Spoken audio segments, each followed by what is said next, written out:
रत्नाकराधौतपदां हिमालय क्रीटनीं ब्रह्मराज श्री रत्नाढ्याम वंदे भारत मातरम। सभी को नमस्कार। Jamia Millia Islamia youth United for vision action और एनटीजे द्वारा आयोजित नेताजी सुभाष चंद्र बोस जी की जयंती और आजादी के अमृत महोत्सव के शुभ उपलक्ष्य में आप सभी का हार्दिक स्वागत है, अभिनंदन। भारत के सिंहत्व को पुनः स्थापित करने वाले नेताजी सुभाष चंद्र बोस जी को उनकी जयंती पर शब्द रूपी श्रद्धांजलि देना ही पर्याप्त नहीं है, बल्कि भारत के स्व के सिंहनाद के उद्घोषक नेताजी सुभाष चंद्र बोस जी के जीवन को वर्तमान पीढ़ी के साथ जोड़ने की आवश्यकता है। 23 जनवरी नेताजी सुभाष चंद्र बोस जी की जयंती को पराक्रम दिवस को मनाया जाना नेताजी को एक समुचित श्रद्धांजलि। कार्यक्रम की श्रृंखला आगे बढ़ाते हुए हमारे मध्य में आदरणीय श्री रविंदर जी भाई साहब, आप कार्यक्रम की अध्यक्षता कर रहे हैं। आप dean social sciences Jamia Millia Islamia में कार्यरत हैं। आपसे आग्रह है कि आप अपना अध्यक्षता भाषण प्रारंभ करें।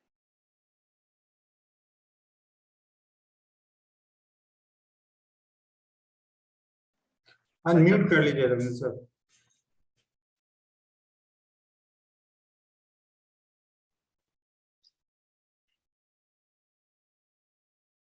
धन्यवाद। आप सुन पा रहे हैं मेरे को? जी जी। जय Hind. Good afternoon one and all. It is a matter of immense pleasure and profound privilege that today we have amongst us Major General G.M. Bakshi, SM, VSM, to enlighten us about the contribution and sacrifice of Netaji Subhash Chandra Bose towards India's independence movement. Major General G.D. Bakshi is a retired Indian Army officer who needs no introduction across the globe. He is from the 6th Jammu and Kashmir Rifles and commissioned in the Indian Army from IMA Dehradun in November 1971. He was awarded the Vishi Seva Medal for commanding a battalion in the historical Kargil War during 1999. Later, he was also awarded the Sena Medal for distinguished service in commanding a battalion during counter-insurgency drives. He subsequently commanded the Romeo Force, part of Rashtriya Rifles, during intensive counter-insurgency operations in the Rajouri Poonch districts of Jammu and Kashmir, and succeeded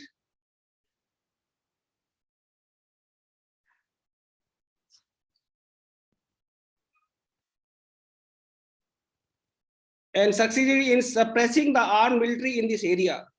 He has served 2 tenures at the Directorate General of Military Operations and was the first BGS IW at Headquarters Northern Command, India, where he dealt with information warfare, and psychological operations. He is often called on news channels across India to provide views on topics related to the military and defense and international security. Ladies and gentlemen, Netaji Jayanti or Netaji Subhash Chandra Bose Jayanti, officially known as Parakram Divas, literary Day of Valor, is a national event celebrated in India to mark the birthday of the prominent Indian freedom fighter Netaji Subhash Chandra Bose. It is celebrated annually on 23rd January. As we know all well, Netaji played a pivotal role in Indian independence movement. Born on January 23, 1897, Netaji, the title meaning respected leader that Bose later earned, played a crucial role in India's freedom movement. He was the head of Indian National Army, that is Azad Hind Force. Subhash was born into wealth and privilege in a large Bengali family in Cuttack during the British Raj. That time Cuttack, now in Odisha, was a part of Bengal province. The early recipient of an Anglo-centric education, he was sent to England after his college to take the Indian Civil Service exams. He succeeded with distinction in the vital first exam, but demurred at taking the routine final exam, citing nationalism to be a higher calling. Returning to India in 1921, to join the nationalist movement led by Mahatma Gandhi and the Indian National Congress. Bose followed Jawaharlal Nehru to leadership in a group within the Congress which was keen on constitutional reform and more open to socialism. He became Congress president in 1938. After re-election in 1939, differences arose between him and Gandhiji. The senior leadership in the Congress supported Gandhi, and Bose resigned as president and was eventually ousted from the party. With Japanese support, Bose revamped the Indian National Army, which comprised Indian prisoners of war of the Indian Army, which had been captured by the Japanese in the Battle of Singapore. A provisional government of Free India was declared on the Japanese occupied Andaman Nicobar Island and nominally presided by Bose. Although Bose was unusually driven and charismatic, the Japanese considered him to be military unskilled, and his solidarity effort was short-lived. In late 1944 and early 1945, the Indian Army reversed the Japanese attack on India. Almost half of the Japanese forces and participating INA contingent were killed. The remaining INA was driven down the Malay Peninsula and surrendered with the recapture of Singapore. Bose chose to escape to Manchuria to seek a future in the Soviet Union, which he believed to have turned anti-British. He died from third-degree burns received when his overloaded plane crashed in Japanese Taiwan on August 18, 1945. Recognizing the crucial role of Netaji in India's freedom movement, our Prime Minister Narendra Modi ji yesterday evening unveiled a grand digital statue of one of the greatest freedom fighters and leader of erstwhile Indian National Army, Netaji Subhash Chandra Bose, to mark the latest 125th birth anniversary at the India Gate canopy, which once housed the statue of King George V, the imperial icon of the country that Netaji fought all his life. Launching of the statue marks is being celebrated across the nation as another step towards reviving Netaji's forgotten legacy in the history of India's freedom struggle. After unveiling Netaji's statue, Prime Minister Narendra Modi ji highlighted the fact that Subhash Chandra Bose had refused to bow down before the British. In all his years of struggle, Prime Minister Modi had expressed his happiness at the fact that there is immense enthusiasm in the country regarding the unveiling of Netaji Subhash Chandra Bose hologram statue. Ladies and gentlemen, by noting much of your time, with these few words, I invite our distinguished keynote speaker, Major General G.D. Bakshi.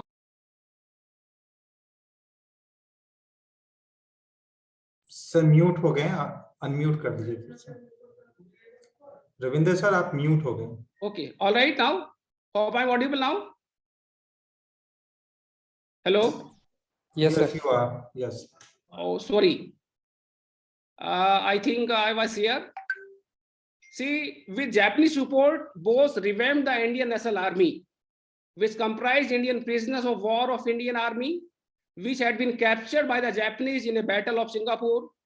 A provisional government of India was declared on Japanese occupied Andaman Nicobar Island and nominally presided by Bose. Although Bose was unusually driven and charismatic, the Japanese considered him to be military unskilled, and his solidarity effort was short-lived. In late 1944 and early 45, the Indian Army reversed the Japanese attack on India. Almost half the Japanese forces and participating INA contingent were killed. The remaining INA was driven down and many peninsula and down the Malay Peninsula and surrendered with the recapture of Singapore. Bose chose to escape to Manchuria to seek a future in the Soviet Union, which he believed to have turned anti-British. He died from third-degree burns received when his overloaded plane was crashed in Japanese Taiwan on August 18, 1945. Friends, recognizing the crucial role of Netaji in India's freedom movement, Prime Minister Narendra Modi yesterday evening unveiled a grand digital statue of one of the greatest freedom fighters and leader of erstwhile Indian National Army, Netaji Subhash Chandra Bose, to mark the latter's 125th birth anniversary at the India Gate canopy, which once housed the statue of King George V, the imperial icon of the country that Netaji fought all throughout his life. Launching of statue marks is being celebrated across the nation as another step towards reviving Netaji's forgotten legacy in the history of India's freedom struggle.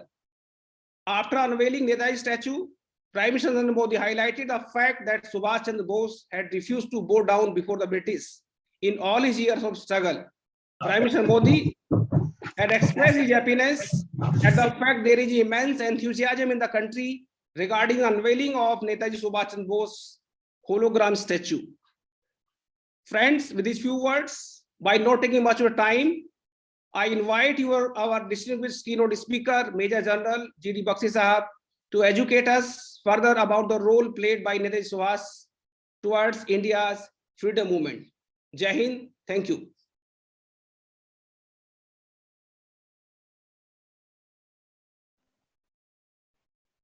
धन्यवाद आदरणीय रविंदर जी भाई साहब।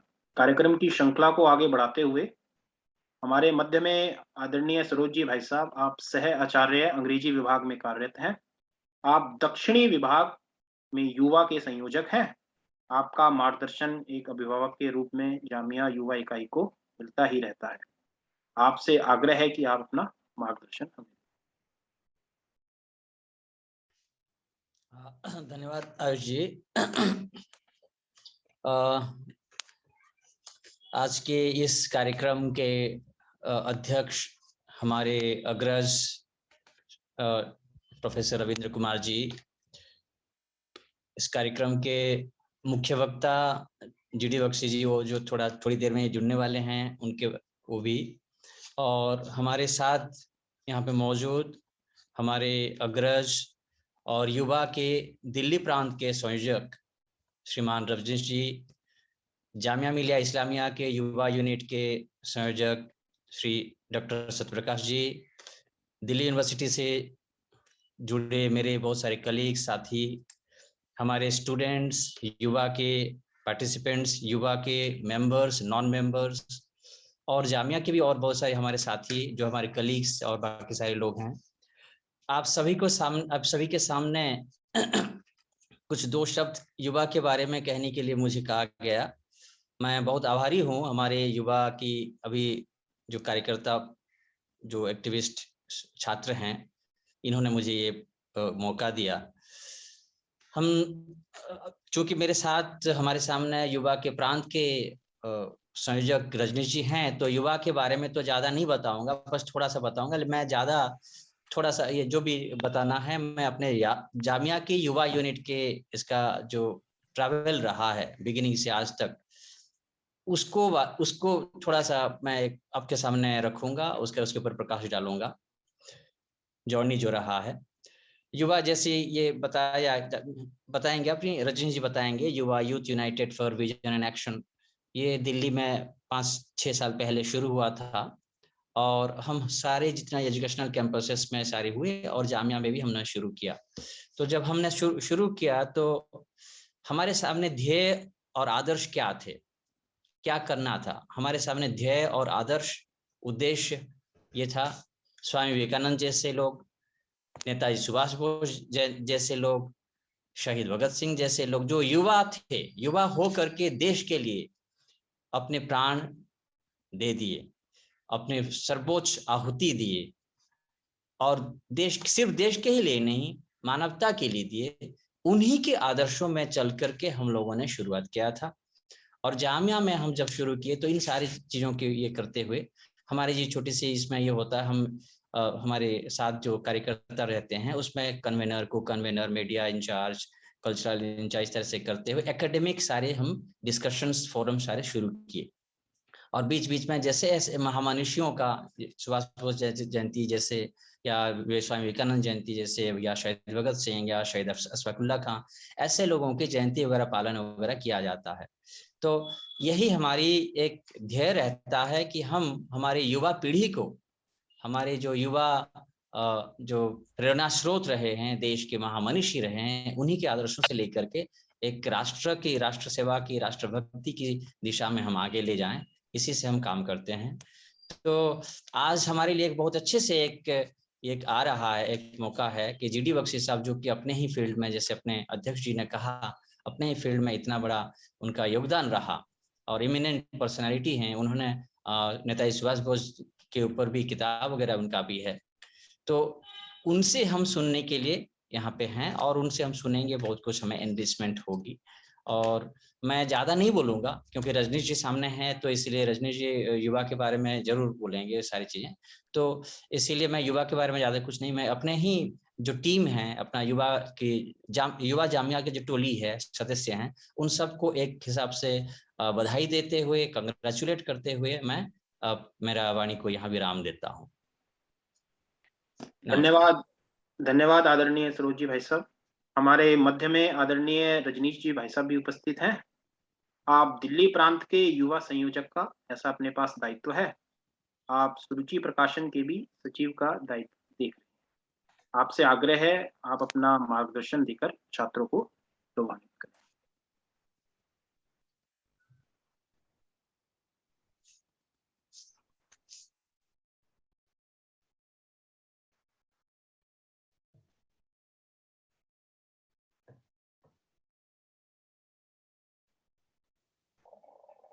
आयुष जी, बीच में मेरा call आ गया था, क्या मेरे लिए कहा आपने? जी भाई साहब। अच्छा सर, सबसे पहले युवा जामिया की इकाई को बहुत बहुत शुभकामनाएं। एनटीजे और युवा जामिया इकाई ने मिलकर आज नेताजी सुभाष की जयंती पर, और वो भी 125वीं जो जयंती है उस पर इस सुंदर कार्यक्रम का आयोजन किया। प्रोफेसर रविंद्र कुमार जी ने, जो इस कार्यक्रम के अध्यक्ष हैं, नेताजी के जीवन के बारे में बहुत अच्छी जानकारी हमको बड़े संक्षेप में दी। और अभी हम जनरल जीडी बख्शी जी को सुनने ही वाले हैं। वोर में 3 साल पहले आईएमसी के कार्यक्रम में नेताजी सुभाष जयंती पर एक साथ थे। उनको सुनना अपने आप में इतना एक सुखद अनुभव होता है कि आप उनको सुनते रहें लगातार। इसलिए मैं नेताजी सुभाष पर मैं आज कुछ ज्यादा बात नहीं करूंगा। कोई रविंद्र जी ने उनकी संक्षिप्त जीवनी कही है और जनरल जीडी बख्शी को हम सुनेंगे। युवा के बारे में जैसे अभी अपेक्षा सरोज जी ने भी हमारे सामने रखी, मैं एक बड़ा ब्रीफ सा इंट्रोडक्शन देकर और आज के दिन की क्या रेलेवेंस है इस पर बस 2 बातें कर अपनी बात समाप्त करूंगा। युवा यानी youth United for vision and action, जैसा अभी सरोज जी ने बताया, 2016 में हमने काम करना शुरू किया। आज लगभग 6 साल हो गए। इन 6 साल में दिल्ली के 100 से ज्यादा कॉलेज में और सभी यूनिवर्सिटी में युवा की इकाई काम करती है। युवा में हम करते क्या है ये इम्पोर्टेंट है वैसे, क्योंकि ये कार्यक्रम जामिया के एलुमनाई का और जामिया के प्रोफेसर्स लेक्चरर्स का कार्यक्रम है। तो जामिया के एलुमनाई तो इन सब बातों को जानती है, फिर भी एक बार ये बातों को हम रिवाइज कर लेते हैं। मोटे तौर पर युवा में हम 4 प्रकार की गतिविधियां, 4 प्रकार के कार्यक्रम, 4 प्रकार की बातें हम करते हैं।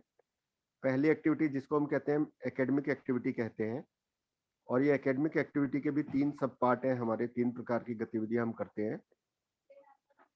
पहली और सबसे मोस्ट इम्पोर्टेंट एक्टिविटी हमारी होती है कि जो पढ़ाई विद्यार्थी कर रहा है उसी फील्ड से संबंधित उसको कुछ एक्स्ट्रा नॉलेज, उसको कुछ एक्स्ट्रा ज्ञान प्राप्त हो, उसके लिए कुछ कार्यक्रम करना, उसके लिए संगोष्ठी, सेमिनार, कॉन्फ्रेंसेस, सब बातें करना। जैसे जर्नलिज्म के विद्यार्थियों के लिए जगह जगह पर हम वर्कशॉप करते हैं, लॉ के विद्यार्थियों के लिए मूट कोर्ट्स करते हैं, इंजीनियरिंग के विद्यार्थियों के लिए कुछ प्रोजेक्ट बनाने का काम करते हैं।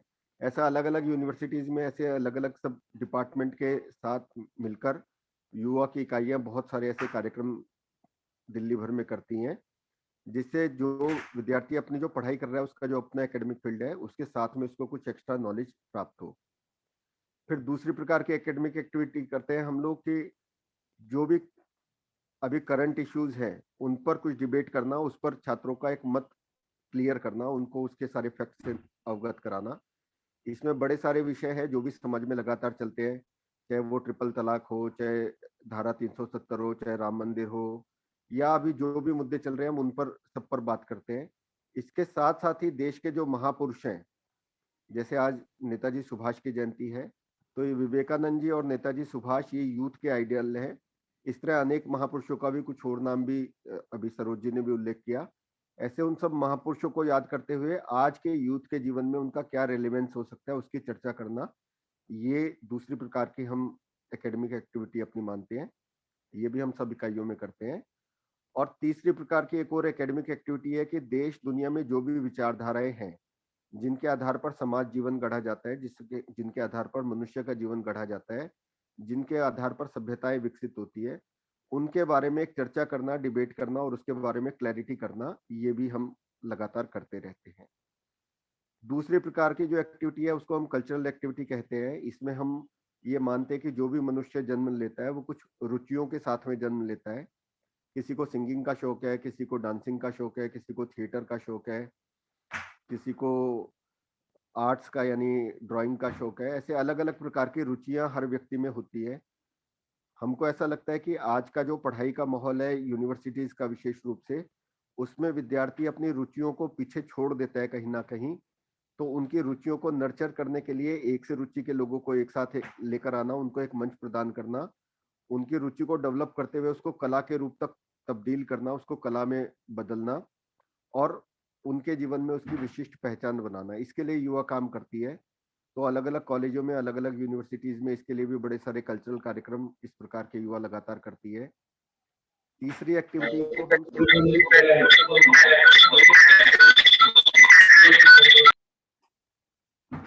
तीसरी एक्टिविटी जिसे हम सोशल एक्टिविटी कहते हैं, इसकी चर्चा मैं अंत में करूंगा। चौथी एक्टिविटी हमने 2 साल पहले जोड़ा, स्पोर्ट्स की गतिविधि करना। यानी हम ये मानते हैं कि आज के यूथ को, स्वामी विवेकानंद भी कहते हैं कि फुटबॉल ग्राउंड की ज्यादा जरूरत है किसी भी बाकी काम से। तो ऐसे स्पोर्ट्स की लगातार एक्टिविटी भी हम सभी स्थानों पर करते हैं। और तीसरी जो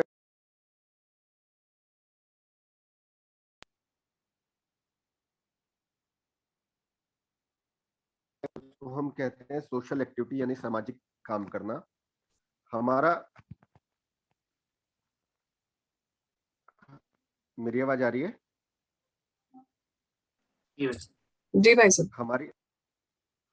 हमारा लगातार ये अनुभव है कि आज का जो यूथ है, आज का जो युवा है, आज का जो विद्यार्थी है, कॉलेज में पढ़ने वाला, विश्वविद्यालयों में पढ़ने वाला, उसकी सामाजिक काम में बड़ी रुचि है। वो रुचियां अलग अलग प्रकार की हो सकती हैं। कोई यमुना की सफाई पर काम करना चाहता है, तो कोई बुजुर्गों के साथ उनकी सेवा का काम करना चाहता है, कोई बेसहारा बालकों के साथ काम करना चाहता है, उनको पढ़ाना चाहता है, तो कोई पोल्यूशन पर काम करना चाहता है। ऐसे अलग अलग रुचि हो सकती है, पर आज का जो यूथ है उसकी सामाजिक काम में बहुत गहरी रुचि है। और उन रुचियों को भी कोई एक प्लेटफॉर्म देना, वो अपनी रुचि के अनुसार कोई काम कर सके, समाज में अपना योगदान कर सके, इसके लिए युवा काम करती है। और मुझको लगता है कि आज जिन महापुरुष को हम याद करने के लिए इकट्ठा हुए हैं, मैं फिर से इस बात को दोहरा रहा हूँ कि उनके जीवन के बारे में अभी हम जनरल जीडी बख्शी जी से सुनेंगे, प्रोफेसर रविंद्र जी को भी हमने सुना है, पर आज उनका क्या रेलेवेंस है अगर इस बात को हम समझें, तो उन्होंने कहा कि तुम मुझे खून दो, मैं तुम्हें आजादी दूंगा। उस समय देश पर मरने की आवश्यकता थी और देश को आजादी की आवश्यकता थी। आज समय बदला है, आज देश के लिए जीने की आवश्यकता है और एक अच्छे नागरिक की तरह समाज को कुछ देते हुए केवल अपने लिए ना जीकर समाज के लिए जीने की आवश्यकता है। मुझको लगता है इस पर हम थोड़ी सी बात करेंगे तो थोड़ा सा ठीक हो जाएगा। हमारे सामने ऐसे बहुत सारे उदाहरण हैं और हमारे आसपास के उदाहरण देखें तो दिल्ली में बेंगलोर से पढ़ने के लिए कुछ विद्यार्थी आए। एक दिन उनमें से एक विद्यार्थी फ्लाईओवर के नीचे से गुजर रहा था, रेड लाइट पर रुका तो उसने देखा कि कुछ बच्चे वहां पर भिक्षा मांग रहे थे, गाड़ियों के पास जा जाकर कुछ मांग रहे थे, खाने के लिए मांग रहे थे। वो वहां रुका, उसने वहां उनको कहा कि भाई आप पढ़ते क्यों नहीं? उन्होंने कहा हम स्कूल नहीं जा सकते, हमारे पास पैसे नहीं है, हमारे परिवार के पास। उसने तय किया कि 1 घंटा मैं इन बच्चों को रोज पढ़ाऊंगा। वो उसी फ्लाईओवर के नीचे जाकर 1 घंटा पढ़ाने लगा। धीरे धीरे उसने अपने फेसबुक पर और अपने मित्रों के साथ इस बात को शेयर किया। अगले कुछ महीनों में 350 के लगभग विद्यार्थी दिल्ली भर में मिल गए जो 1 घंटा फ्लाईओवर के नीचे जाकर पढ़ाने लगे। आज होते होते सेव चाइल्ड बेगर नाम का एक बड़ी संस्था खड़ी हो गई जो इस तरह दिल्ली के सब फ्लाईओवर के नीचे जाकर बच्चों को पढ़ाती है। ऐसे ही दिल्ली में एक व्यक्ति एक बार जा रहे थे तो उनको रास्ते में कोई एक बेसहारा बुजुर्ग पड़े मिले, शरीर पर जगह जगह घाव थे, मक्खियां उन पर भिनभिना रही थी, बड़ी दयनीय हालत में थे। उठाकर घर ले गए, उनके जख्मों को साफ किया और उनके मन में भाव आया कि प्रभु मेरे घर आ गए, भगवान मेरे घर आ गए। उन्होंने उनकी सेवा करनी शुरू की, उनको याद दिलाना शुरू किया कहाँ से आए। धीरे धीरे उनके परिवार से का पता चल गया, उनको परिवार से मिलाया, उनको सड़क पर उसके बाद ऐसे जितने व्यक्ति मिलने लगे उनको घर लाने लगे, उनकी सेवा करने लगे, उनको उनके परिवार से मिलाने का काम करने लगे। होते होते अपना घर आश्रम नाम से एक बड़ी संस्था खड़ी हो गई। आज दिल्ली में उनके 2 आश्रम है, देश भर में उनके बहुत सारे आश्रम है। हर वर्ष लगभग 350 नए ऐसे बेसहारा लोगों को लेकर आते हैं, उनको सेवा करते हैं, उनको अच्छा भला स्वस्थ करते हैं, उनको उनके परिवार से मिलाते हैं। तो ऐसे अगर हम अपने आसपास में देखेंगे तो बहुत सारे काम हैं। आज युवा से जुड़े हुए विद्यार्थियों ने भी दिल्ली में और दिल्ली के बाहर भी ऐसे बड़े सारे प्रोजेक्ट को अपने हाथ में लिया है और बड़े काम खड़े किए हैं। ऐसे ही एक और उदाहरण मेरे को याद आ रहा है, तो आजादपुर सब्जी मंडी में एक व्यक्ति काम करते थे, अपने परिचित थे। एक दिन सुबह क्योंकि 4 बजे घर से जाते थे आजादपुर सब्जी मंडी में सब्जियों का काम करने के लिए, और 7-8 बजे तक घर से 2 रोटियां पैक करा कर ले जाते थे, अचार के साथ उनको खाते थे। एक दिन रोटी खाने के लिए बैठे तो देखा कि 2 जोड़ी आंखें उनको घूर रही हैं। छोटे-छोटे बच्चे थे, 13-14 साल के, वहां पर कचरा बीनने का काम करते थे। लगातार उनकी तरफ देख रहे थे। उनको ध्यान में आया कि उनकी आंखों में कुछ अलग प्रकार की एक बात है। उन्होंने बालकों को पास बुलाया, बोले कि क्या बात है? तो मुझे खाना खाते हुए क्यों देख रहे हो? बालकों ने जवाब दिया कि हमें भी भूख लगी है, कुछ खाने को नहीं मिला है 3-4 दिन से। उन्होंने अपने हाथ की रोटी छोड़ दी, उन बालकों को खिलाया। उस पूरे दिन उनको नींद नहीं आई, रात भर नींद नहीं आई। अगले दिन सुबह 4 बजे जब जाने लगे तो उन्होंने अपनी श्रीमती जी को कहा कि आज 2 की जगह 4 रोटी देना, अचार की 2 फाड़ अलग से देना। उन्होंने उन 2 बालकों को रोटी खिलाना शुरू किया। उनको देखा-देखी उनके आसपास के दुकानदार भी ऐसे बालकों के लिए रोटी लाने लगे। धीरे-धीरे रोटी बैंक नाम का एक बड़ा प्रोजेक्ट खड़ा हो गया। आज दिल्ली में 100 से ज़्यादा स्कूलों के साथ जोड़कर रोज 5 से 6 हज़ार परिवारों से वो रोटियाँ इकट्ठी करते हैं और दिल्ली में अलग-अलग स्थान पर ऐसे जितने भूखे लोग हैं उनको भोजन कराते हैं। तो रोटी बैंक नाम का एक बड़ा सारा प्रोजेक्ट ये खड़ा हो गया। मुझको लगता है कि आज नेताजी सुभाष, स्वामी विवेकानंद ऐसे लोगों के जीवन से हम जो प्रेरणा ले सकते हैं, वो एक बड़ी प्रेरणा ये है कि 2 प्रकार के जीवन में से अगर हमको चयन करना है, एक प्रकार का जीवन है कि हम पढ़ेंगे, पढ़ाई करने के बाद कोई नौकरी करेंगे या बिजनेस करेंगे या जिस भी फील्ड में हम जाएंगे, उसमें हम अपने और अपने परिवार के लिए जिएंगे, यानी me and my family, that's all, और उसकी सब सुख सुविधाओं का हम लाभ उठाएंगे। एक दूसरे प्रकार का जीवन है कि मैं अपनी पढ़ाई पूरी करूंगा, पढ़ाई पूरी करने के बाद नौकरी में जाऊंगा या बिजनेस में जाऊंगा, पर मैं उस नौकरी और बिजनेस के साथ साथ पूरे समाज को अपना परिवार मानूंगा और मैं समाज के लिए भी जीऊंगा। तो ये 2 बातों में से चयन करना है तो किस जीवन को चयन करना है, इसके बारे में अगर हम नेताजी सुभाष को याद करेंगे, जैसा भी प्रोफेसर रविंद्र जी ने भी बताया, एक बड़े अच्छे परिवार से वो ताल्लुक रखते थे। आईसीएस की परीक्षा उन्होंने उत्तीर्ण की थी। अगर चाहते तो सुख सुविधा का जीवन जी सकते थे, अगर चाहते तो अंग्रेजों की नौकरी कर कर बड़ा पैसा कमा सकते थे, पर उन्होंने उस सबको त्याग कर देश के लिए जीना स्वीकार किया, देश के लिए सब प्रकार के कष्ट भी सहे। देश कैसे वो छोड़कर गए और बाहर जाकर कैसे उन्होंने इतनी बड़ी आर्मी को खड़ा किया और देश को आजाद कराने के लिए उन्होंने अपने प्राण तक निछावर किए। मुझको लगता है आज जनरल जीडी बख्शी जी को सुनने के बाद अगर हम नेताजी सुभाष से प्रेरणा लेंगे तो आज के समाज में मेरे जीवन की क्या आवश्यकता है उसको अगर याद रखेंगे और मैं समाज में अपना क्या योगदान कर सकता हूँ, इस बात को सुनिश्चित करेंगे, तो युवा के ऐसे कार्यक्रम करने का कुछ लाभ होगा, ऐसे कार्यक्रमों का कुछ उपयोग होगा। मुझको लगता है कि आज इतना ही कहना ठीक रहेगा। धन्यवाद। धन्यवाद आदरणीय रजनीश जी भाई साहब। अब मैं अनीशा जी से आग्रह करता हूं कि आप कार्यक्रम की श्रृंखला को आगे बढ़ाएं। अनीशा जी।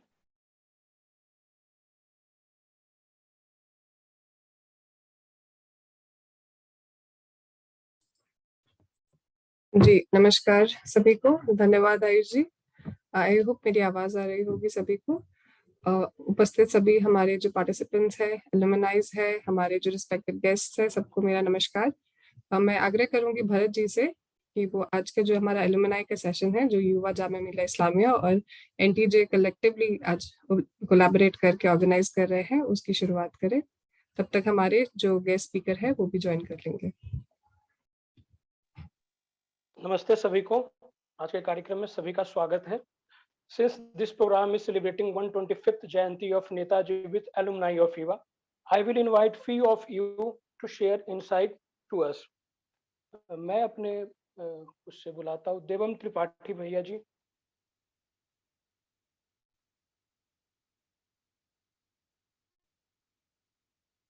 अगर आप जुड़े हैं, आप मेरी आवाज सुन रहे हैं, देवम भैया? He just joined. Okay.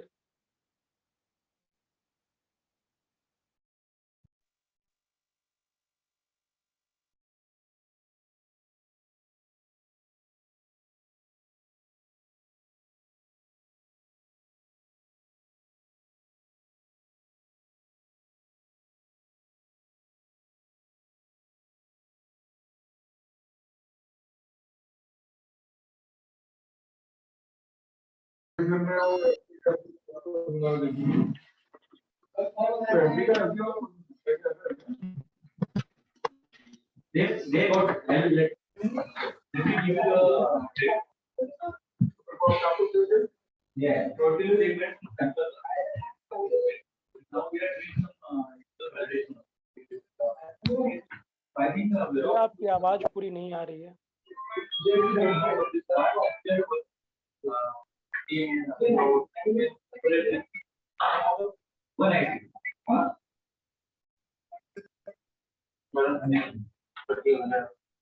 Next doctor Mohit ji, भाई साहब अगर आप जुड़े हैं तो मेरी आवाज आपको जा रही है, प्लीज आप।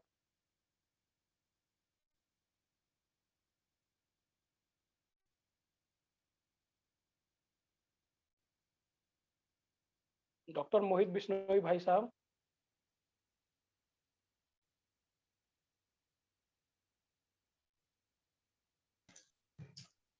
नमस्कार सर, am I audible? जी भैया आपकी आवाज आ रही है।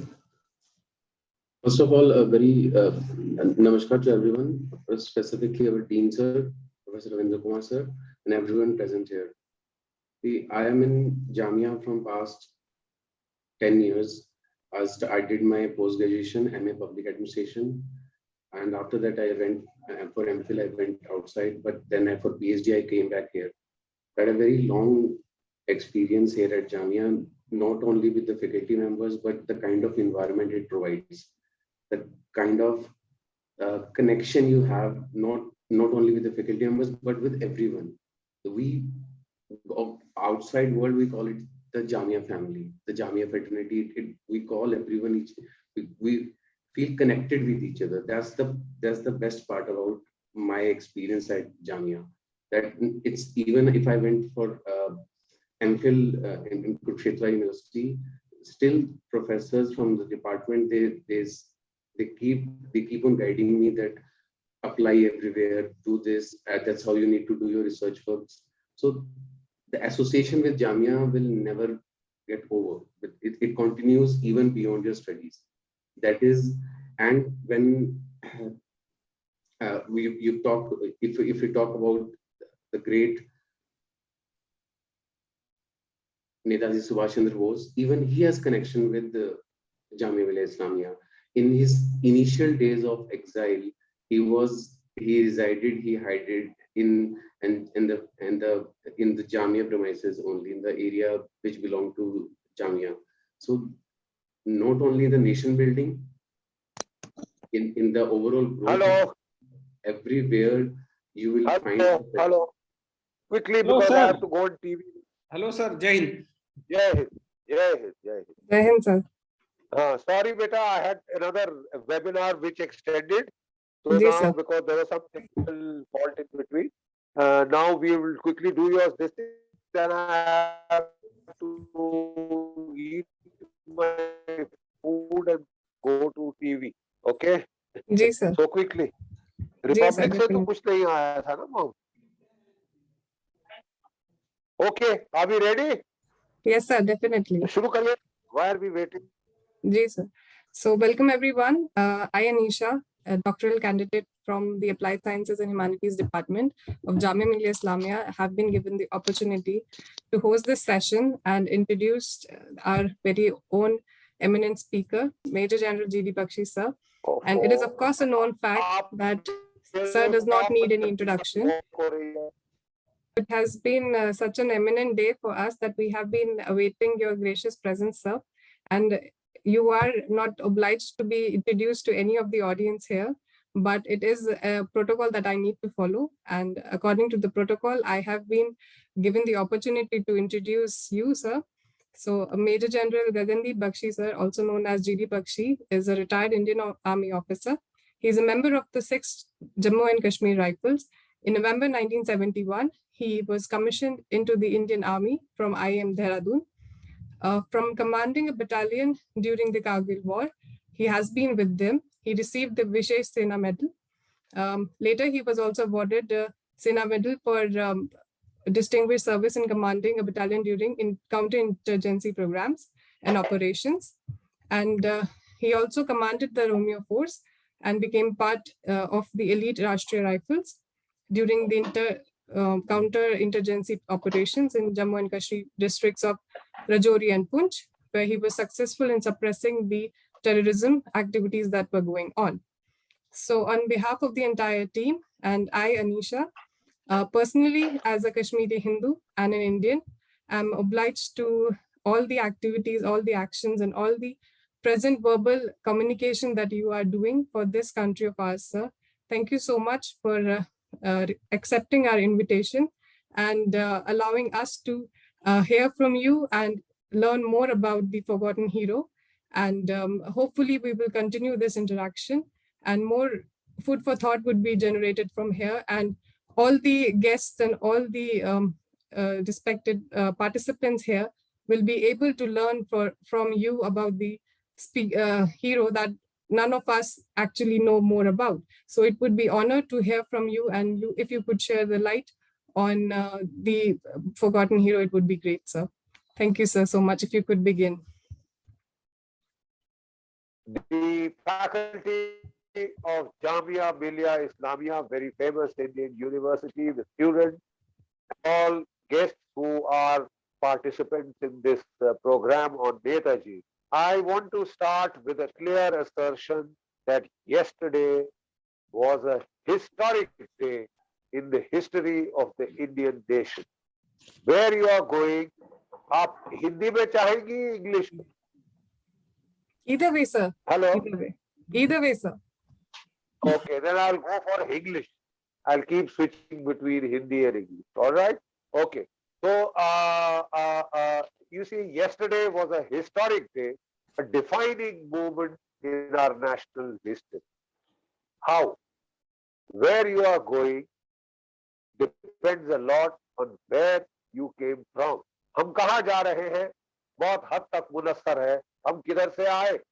इसलिए हमको अपने इतिहास को जानना, समझना, पहचानना, उसे सत्य की कसौटी पे परखना बहुत बहुत बहुत जरूरी है, बहुत अनिवार्य है. हर देश का अपना एक फाउंडेशनल नैरेटिव होता है कि हम एक देश, हम एक राष्ट्र कैसे बने, हम एक रिपब्लिक कैसे बने. ठीक है. और हमारे देश को बहुत सारे आक्रमण सहने पड़े, काफी लंबी गुलामी सहनी पड़ी, और उसके बाद हम जाकर कहीं आजाद हुए 1947 में. तब हमें कहा गया, दे दी हमें आजादी बिना खड़क बिना ढाल. कोई हथियार उठाए बगैर, कोई संघर्ष किए बगैर, कोई युद्ध किए बगैर हम आजाद हो गए सस्ते और घटिया तरीके से, क्योंकि हमने भीख मांगी. इतना रोए कि अंग्रेज बाध्य हो गए, हमारे रोने से पिघल गए उनके हृदय, और वो अपनी एम्पायर छोड़ के चले. साहब, इससे बड़ा झूठ और फरेब दूसरा नहीं हो सकता. अंग्रेजों ने, अगर आप उत्साह पटनायक जो इकोनॉमिस्ट है उसके $44 ट्रिलियन का जो है, $44 ट्रिलियन का यहां से लूट करी. $44 trillion. Sorry to interrupt, sir. You were on mute, sir. अभी हमारी इकोनॉमी है. Sir, you were on mute, sir. Sir, you said $44 trillion. हाँ, that's right. तो जैसे कि मैं आपको बता रहा था कि अंग्रेजों ने $44 ट्रिलियन की लूट की. हमारी जीडीपी आज कितनी होगी? कोई $2.5 ट्रिलियन से $3 ट्रिलियन की तरफ जा रही है, और हमारा ध्येय है कि हम $5 ट्रिलियन सालाना तक जाएं. ठीक है, एक टाइम था जब भारत दुनिया की 25% जीडीपी जनरेट कर रहा था, चीन दूसरा 25% जनरेट कर रहा था, और 50% ग्लोबल जीडीपी भारत और चीन के बीच में थी। 25% से लाकर अंग्रेज हमें 1% पर ले आए, लूट लूट कर।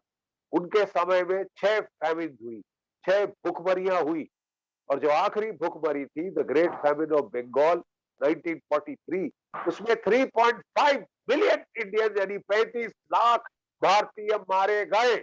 अगर आप पूरे 6 फैमिन का आंकड़ा जोड़े तो 18 to 20 मिलियन इंडियन डाइड। आप समझे साहब, 18 से 20 मिलियन इंडियन का नरसंहार किया, भूख से तड़पा के मारा। ये गैस चेंबर से भी ज्यादा जलील हरकत। वहां दुनिया भर में कहा जाता है कि 6 मिलियन जूस का हिटलर ने वध किया, 6 मिलियन जूस का जेनोसाइड किया। अंग्रेज तो यहाँ 18 से 20 मिलियन, उससे 3-4 गुना ज्यादा भारतीय मार के गए। और अभी तो मैं केवल फैमिन्स की बात कर रहा हूं। जो फांसी चढ़ाए, जो यतना देके मारे, कोड़े देके टॉर्चर करके मारे, वो तो अलग है, वो तो इस गिनती में है ही नहीं। और यहां उनका महिमा मंडन किया जाता है कि अंग्रेजों से बड़ा कोई दूसरा था नहीं, हमें मॉडर्निटी दी, रेलवे दिया, ये दिया, हमारे पैसों से दिया साहब, लूटा खसोटा पैसा हमसे। जितनी लूट अंग्रेजों ने करी अपनी इंडस्ट्रियल रेवोल्यूशन को सार्थक करने के लिए, वो सब भारत से पैसा खसोटा, शोषण किया भारत का। और यहाँ महिमा मंडन करने वाले हमारे वामपंथी नीच बूट लिकर, वो थकते नहीं अंग्रेजों का महिमा मंडन करते। साहब ये शोषण करते हुए उस वक्त आजादी में 2 हमारी मूवमेंट थी। वर्ल्ड वॉर 1 जब हुई तो 13 लाख की भारतीय फौज अंग्रेजों के लिए लड़ी, उसमें से 80,000 शहीद हो गए, जिनमें से 11 को विक्टोरिया क्रॉस मतलब परमवीर चक्र के बराबर का उनको जो चक्र है वो प्रदान किया अंग्रेजों ने। वर्ल्ड वॉर 1 के बाद भारत में बड़ी उम्मीद जगी कि अब खुश होकर हमारे जो हमने योगदान दिया है, जो युद्ध किया है उनके लिए, जो कुर्बानी दी है, उसके चलते वो हमें डोमिनियन स्टेटस दे देंगे, होम रूल दे देंगे।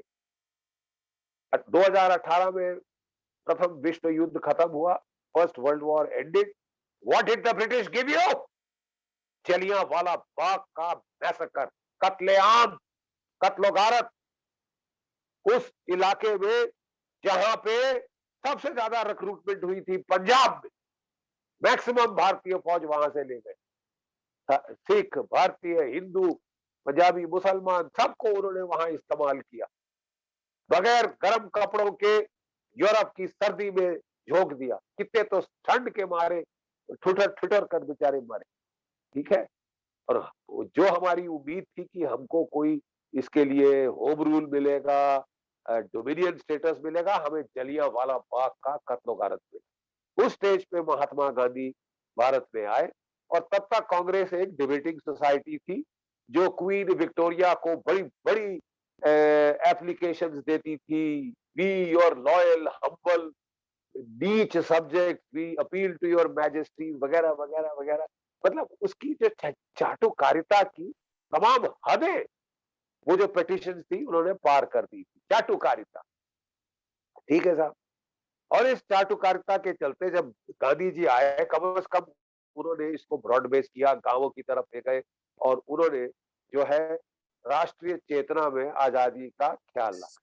गांधी जी उस वक्त बिल्कुल क्लियर थे कि हम लड़के अंग्रेजों से आजादी नहीं लेंगे, और अंग्रेजों ने भी उन्हें साउथ अफ्रीका से भारत की तरफ आने के लिए इसलिए भेजा था कि अंग्रेज उनकी नॉन वायलेंस का वो ट्रायल रन साउथ अफ्रीका में करा चुके थे।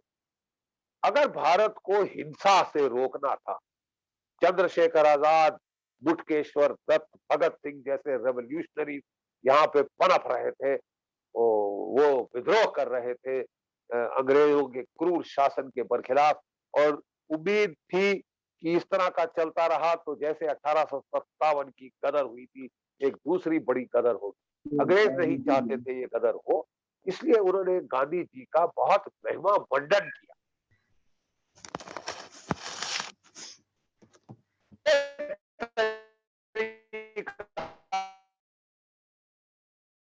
है हमसे लड़ने का कि तुम शांति प्रिय हो, नेशन दो और किंग एम्परर क्वीन एम्परर का महिमा मंडन करते रहो, भीख मांगो तो शायद हम दे दें। और वो कोई भीख देने वाले नहीं। देखिए, कोई अपने दुश्मन का इतना महिमा मंडन करता है, प्रेस में इतना बिल्डअप देता है, पूरे ब्रिटिश कॉलोनीज में, ना सिर्फ भारतवर्ष में, दुनिया भर में Mahatma Gandhi, non violent struggle, अहिंसा स्ट्रगल। अरे साहब, अंग्रेजों को सूट करता था।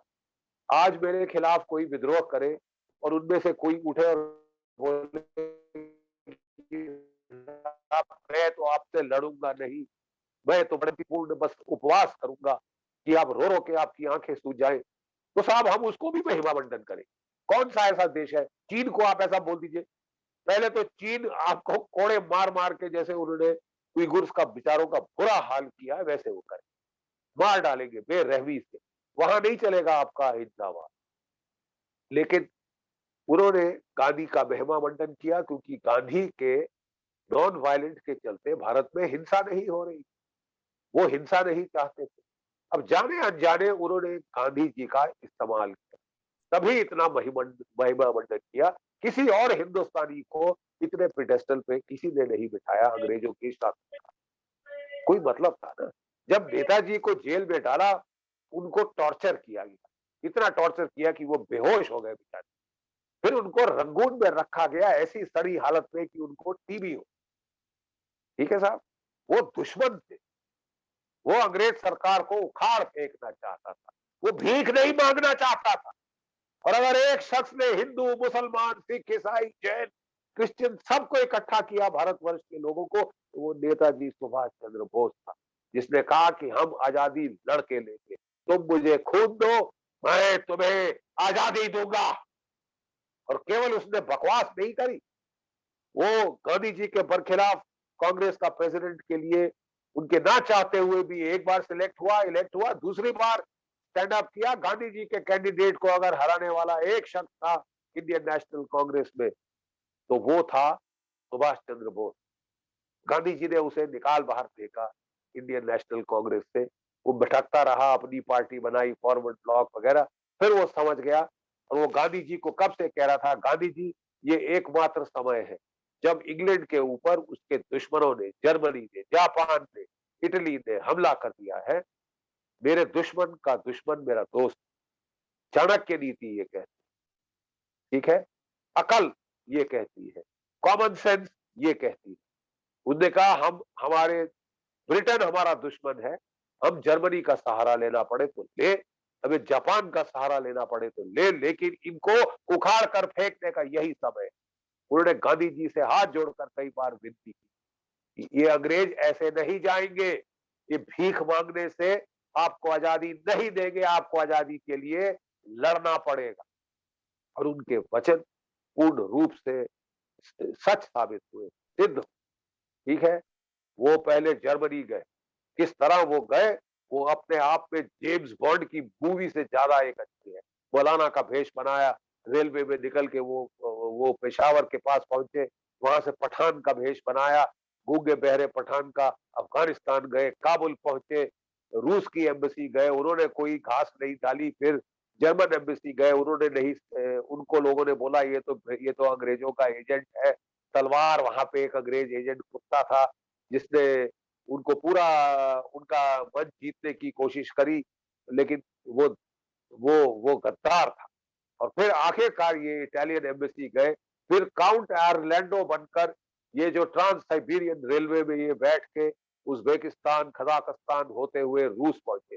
बहुत इन्होंने वहां पे कोशिश की कि स्टालिन से मिले और से मिले, उससे सहायता ले। स्टालिन को तब भय हो रहा था कि जर्मनी हमला करेगा, उसने कोई घास नहीं डाली, उसने कोई आश्वासन नहीं दिया, कोई मदद नहीं दी, लेकिन उनको जाने दिया आगे।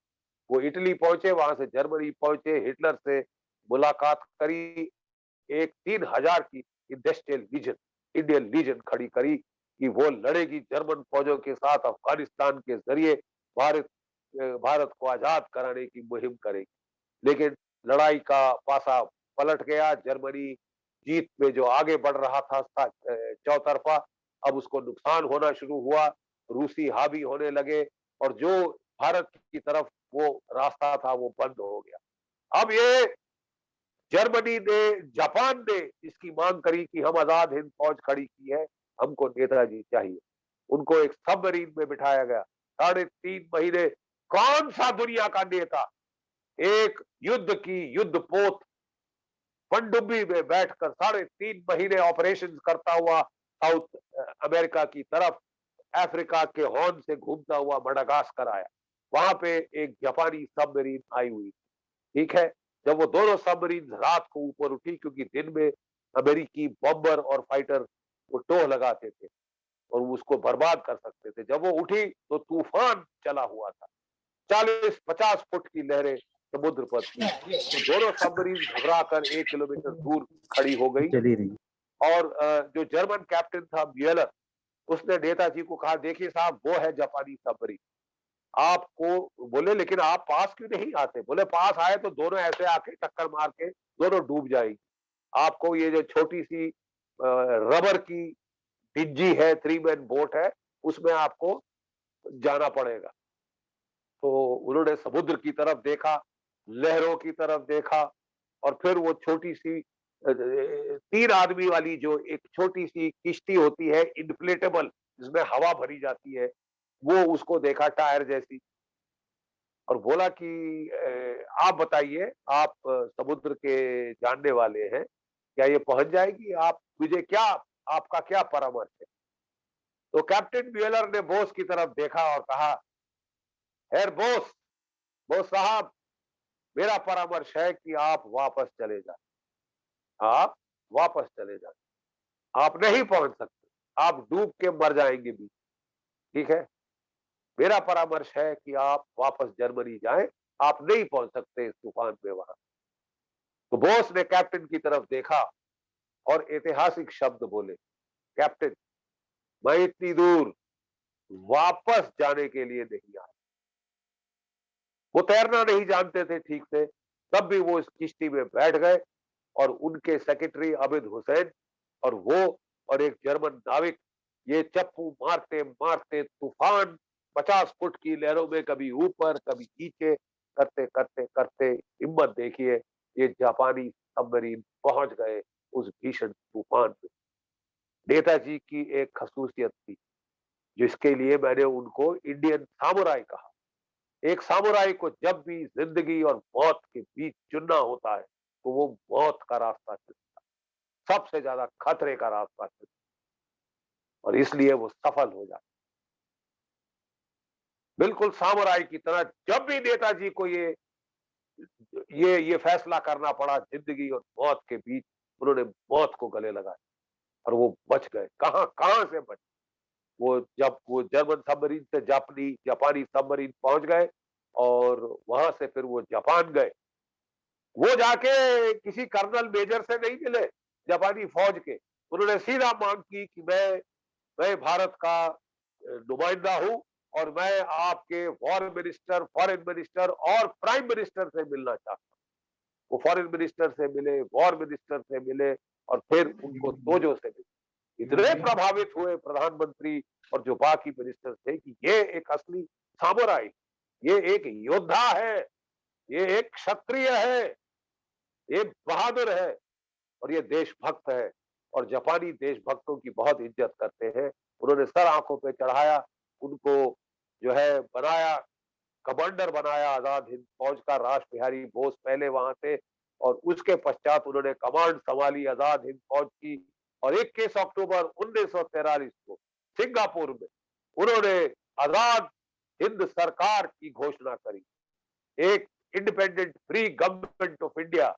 1943 21 अक्टूबर को उन्होंने ऐलान करी, जिसके वो पहले प्रधानमंत्री थे। देखिए, अमेरिकी अपना इंडिपेंडेंस डे कब मनाते हैं? उस दिन नहीं कि जिस दिन अंग्रेज तशरीफ का टोकरा लेके चले गए, उस दिन जिस दिन डिक्लेरेशन ऑफ इंडिपेंडेंस हुआ। और हमारा सही मानों में इंडिपेंडेंस डे 15 अगस्त नहीं है। उस दिन आपको डोमिनियन स्टेटस मिला, आपको पूर्ण आजादी नहीं दी गई। आपके जो गवर्नर जनरल नेहरू ने माउंट बैटन को चुना, अंग्रेज को चुना, तीनों सशस्त्र सेनाओं के अंग्रेज चुने, और अंग्रेज शासन को तकरीबन बरकरार रखा, और उनका महिमंडन किया, लेडी ए लॉर्ड माउंटबेटन का, उनके परामर्श पे चले, कश्मीर में गदर हो गया। हमने जो चीन की सीमाएं सिक्योर करनी थी, इन्होंने बोला हमको कोई फौज की जरूरत ही नहीं है। ये तो thank God for Sardar Patel, जिसने नेहरू को भारत की सेना को भंग करने से रोक दिया। ये तो वो केवल पुलिस चाहता था। उसने जो जनरल सर रॉय बुचर था, जो कि पहला नियुक्त किया उसने भारतीय सशस्त्र सेनाओं का कमांडर इन चीफ, वो सेना के एक्सपेंशन मॉडर्नाइजेशन के प्लान लेके जब नेहरू के पास गया तो नेहरू ने तिरस्कार से कहा, general I don't need an army, I only need the police. हम शांति प्रिय देश है, कौन हम पे हमला करेगा?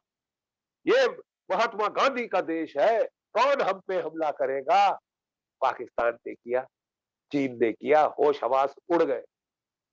बहुत नुकसान हुआ हमारी ये नॉन वायलेंट नीति के चलते, एंड्यूरिंग डैमेज अभी भी हो रहा है, क्योंकि हम लड़ना नहीं चाहते। If you are not ready to fight तो दूसरे आपके सर पे चढ़ के बैठे। If you are ready to fight कोई आपको हाथ नहीं लगाए, क्योंकि आप तैयार हैं। लेकिन ये गांधीवाद के चलते आपने तो you stood realist national security policy on its head. हम गांधीवादी है, हम अहिंसावादी है, हम पे कोई हमले नहीं करे, किसने बोला? रियलिस्ट थे सुभाष चंद्र बोस। वो 30 लाख की भारतीय फौज चाहती, आज 13 लाख। उस वक्त अंग्रेज हमारी फौज 25 लाख से 3 लाख घटा के भारत और पाकिस्तान के बीच में बांट के चले गए, कमजोर करके गए भारत जानबूझ के, ताकि वो ताकत के रूप में नहीं उभरे। ये तो 62 में भला है चीन का कि उसने हमको लगाई एक झटका और फिर हमको रियलिज्म पे आना पड़ा। तो साहब कल का दिन एक बहुत ऐतिहासिक दिन रहा है, क्योंकि हमारा जो फाउंडिंग नैरेटिव ऑफ स्टेट वो बदला है। एक सेक्युलर नैरेटिव ऑफ स्टेट पे हम आ रहे हैं, क्योंकि नेताजी पूर्णतः उनसे ज्यादा सेक्युलर कोई और हमने नहीं देखा। आप समझ रहे हैं मैं क्या कह रहा हूं? उनसे ज्यादा सेक्युलर हमने और कोई नहीं देखा। वो सब, हम सब भारतीय हैं, इसको लेके चल रहे थे। हिंदू, सिख, मुसलमान, जैन, ईसाई, हम सब भारतीय हैं भाई भाई। कुछ है हम में कि मिट सकती नहीं कभी हस्ती हमारी, सदियों रहा है दुश्मन दौरे जमा हमारा, सारे जहां से अच्छा हिंदुस्तान हमारा। ठीक है साहब, तो ये उन्होंने करके दिखाया। जो आजाद हिंद फौज बनी थी उसमें कोई जात पात के लिहाज पे, जैसे कि हमारी अंग्रेजों की बनाई पलटने थी, Sikh regiment, Rajput regiment, Gurkha regiment, Bihar regiment, क्या कहते हैं डोगरा रेजिमेंट इत्यादि इत्यादि, गढ़वाल रेजिमेंट, कुमाऊं रेजिमेंट, ये सब मिला दिए। हम सब भारतीय हैं, विलय करके मिक्स पलटन बनाई। ठीक है, और वो बड़ी बहादुरी से लड़ी। मैंने उनका अध्ययन किया है, 3 किताबें लिख चुका हूँ नेताजी पे। मेरी तीसरी किताब है पोस्ट मिलिट्री डायमेंशन। वो कोई मिलिट्री एकेडमी नहीं गया, लेकिन जिस तरह माओ से तुम था वो भी मिलिट्री एकेडमी नहीं गया, जिस तरह वियतनाम का जनरल जियाप था वो भी मिलिट्री एकेडमी नहीं गया, बट बड़े बड़े अंग्रेज, फ्रांसीसी, चीनी जर्नैलों को हिला के रख दिया जड़। इस तरह नेताजी भी सेल्फ टॉट एक योद्धा थे। वो जर्मनी में फौज के बारे में सीखे थे जब उन्होंने इंडस्ट्रियल रीजन खड़ी करी। जब आजाद हिंद फौज को आके उन्होंने रीऑर्गेनाइज किया, 3 डिविजन्स बनाई, जिनमें से 2 डिविजनल कमांडर तो मुसलमान, उनको सब पूछते थे, चाहे हिंदू, चाहे सिख, चाहे मुसलमान। ठीक है, और उन्होंने इसमें वो जो जोश भरा, उनका नारा था दिल्ली दिल्ली जाएंगे, लाल किले पे तिरंगा फहराएंगे। और साहब उन्होंने फिर हमला किया, जापानियों को बाध्य किया कि वो हमला करें भारत पे। उनकी 15 आर्मी के साथ INA की नंबर 1 डिवीजन और उनके गुरिल्ला यूनिट मिल गए, उनके जो स्पेशल फोर्सेस थे वो मिल गए, और पहले आराकान में, फिर इम्फाल, कोहिमा में भीषण लड़ाइयां हुई। तब तक अमेरिका अंग्रेजों के साथ मैदान में उतर चुका था। अमेरिका की एयर पावर ने, अमेरिका की फायर पावर ने बड़ा नुकसान किया और पलड़ा अंग्रेजों का भारी हो गया। हालांकि हम इम्फाल कोहिमा की लड़ाई हार गए, लेकिन नेताजी के कथन के मुताबिक हम आजादी की जंग जीत गए। आप पूछेंगे कैसे, मैं बताता हूं। नेताजी ने कहा कि जिस दिन भारत की जनता को पता चल जाएगा कि उनके लिए एक भारतीय सेना लड़ रही, और वो 60,000 की सेना थी साहब, ऐसे उन्माद से भरा, ऐसे जोश से भरा कि 26,000 यानी 44% शहादत कबूल कर गए। अब समझ रहे हैं ये शहादत का पैमाना। आजाद भारत के नेशनल वॉर मेमोरियल पे जाएं, 26,244 नाम है आज तक, 1947 से लेकर गलवान तक, और जो तमाम शामिल इसमें चीन का युद्ध, कारगिल का युद्ध, 65 का युद्ध, 71 का युद्ध, जो counter terrorist, counter insurgency campaign, सब लेके 26,244, 1,03 मिलियन यानी 13 लाख में से आर्मी, नेवी, एयरफोर्स। और यहां मैं आपको बता रहा हूं कि 1.5 साल में 60,000 में से 26,000 बराबरी का आंकड़ा सही। अब आप अनुमान लगा सकते हैं कितना भीषण युद्ध था और कितनी बड़ी कुर्बानी थी, जिसे आपने पूर्णतः मिटाने की कोशिश की है, कुचल देने की कोशिश की है, ताकि कुछ कायरों का महिमा मंडल हो जो लड़ नहीं सकते थे, जो बड़े अहिंसावादी बन रहे थे, जिन्होंने ये बोलना शुरू किया कि भारत में तो लड़ने की प्रथा है ही नहीं, बस अपनी बहु बेटियां आगे करने की प्रथा है। बकवास, बकवास। भारत बहुत लड़ा है, बहुत महान योद्धा भारत में रहे, शुरू से रहे, और अभी भी लड़के वो हो रहे हैं। भारत का सैन्य शक्ति का पुनर्जागरण, उसका प्रारंभ, शुभारंभ हुआ था गुरु गोविंद सिंह के साथ, छत्रपति शिवाजी महाराज के साथ, महाराणा प्रताप के साथ, जनरल लचित बुरपुखान आसाम के, उसके साथ, और फिर मुगल ताकत को इन्होंने उखाड़ फेंका। भारत में इंडिजीनियस मूलतः लोगों का राज फिर स्थापित हुआ, और उन्होंने जाके अफगानिस्तान तक फतेह की, तिब्बत तक फतेह की, लद्दाख को जोड़ा, और 1971 के युद्ध में हमने पाकिस्तान के 2 टुकड़े करके दुनिया को बता दिया कि भारत अब विश्व पटल पर एक महाशक्ति के रूप में उभर आया है। लोग कहते हैं हम पड़ोसी नहीं बदल सकते, हमने सीमाएं बदल दी, हमने सीमाएं बदल दी। मात्र 13 दिन में पाकिस्तान के 2 टुकड़े किए।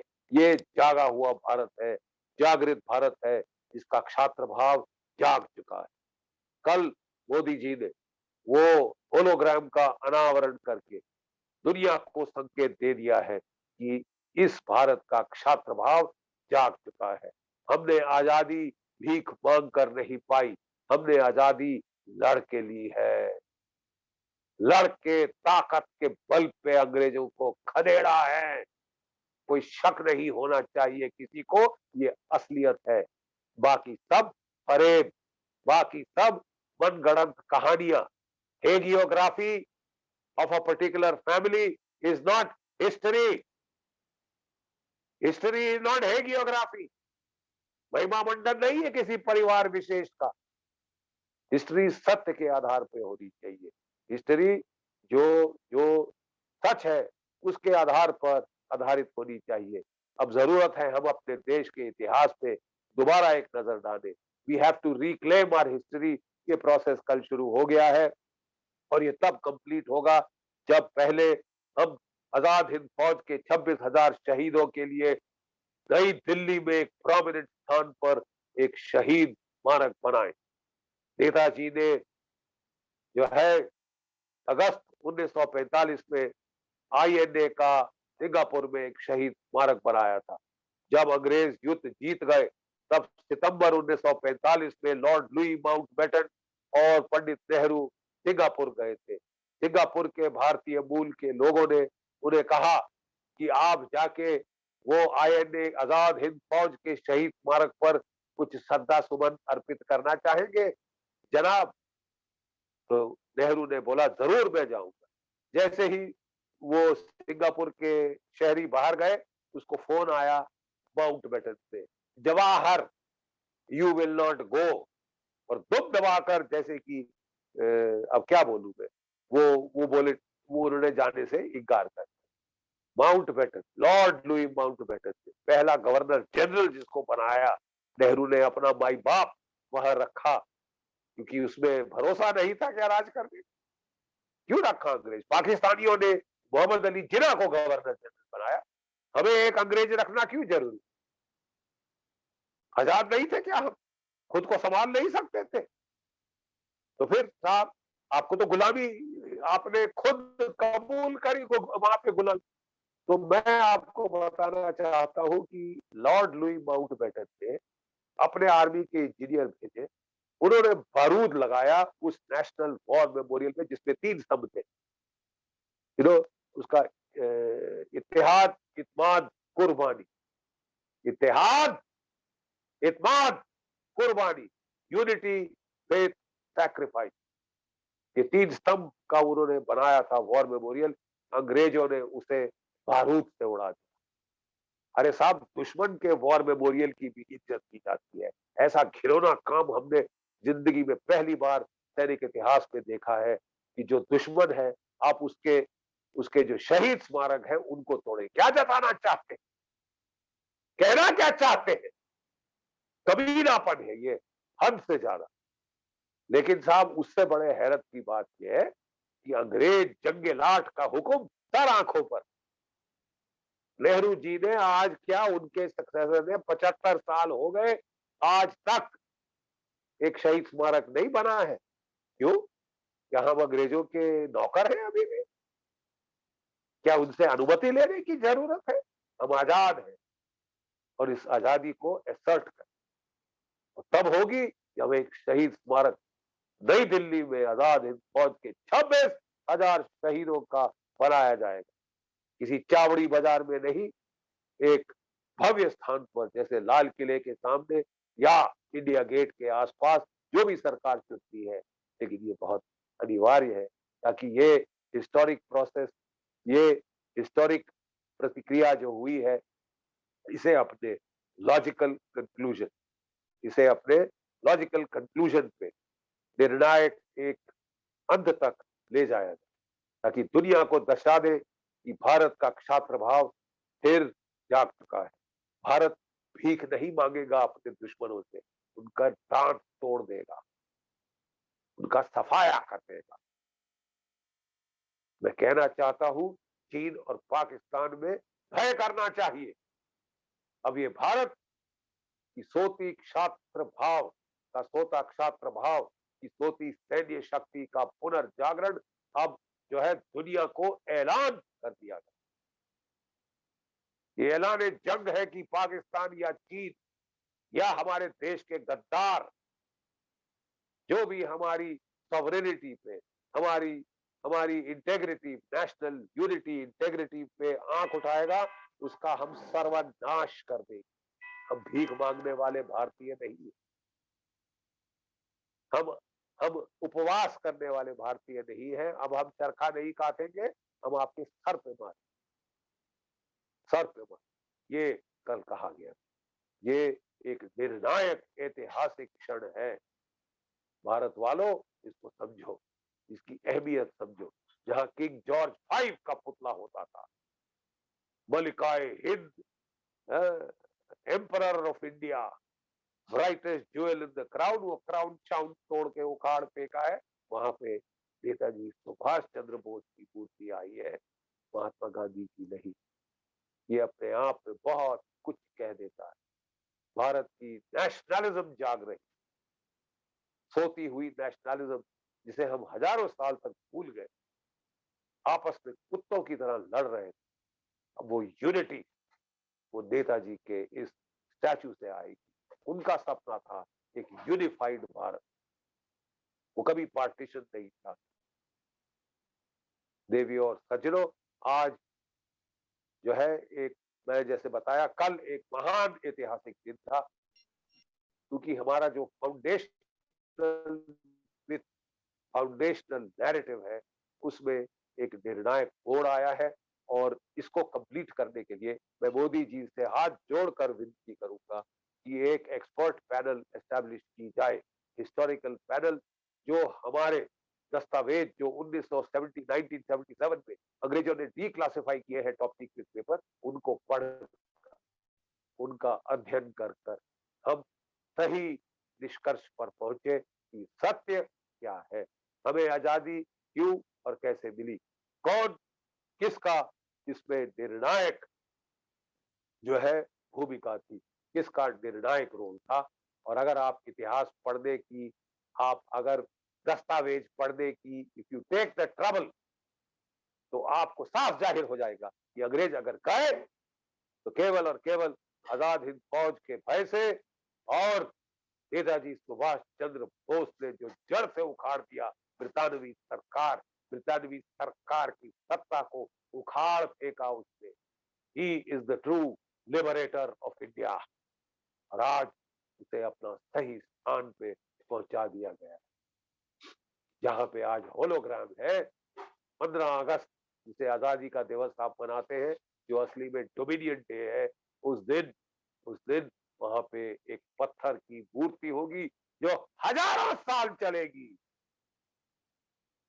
सैकड़ों आने वाली पीढ़ियों को बताएगी कि हमने आजादी भीख मांगकर नहीं, लड़कर ली है। सो हेल्प अस गॉड, हमने लड़कर ली है। हमने 26,000 शहीदों की शहादत वहां पे अपना खून दिया है, सींचा है इस सरजमी को अपने खून से। शहीदों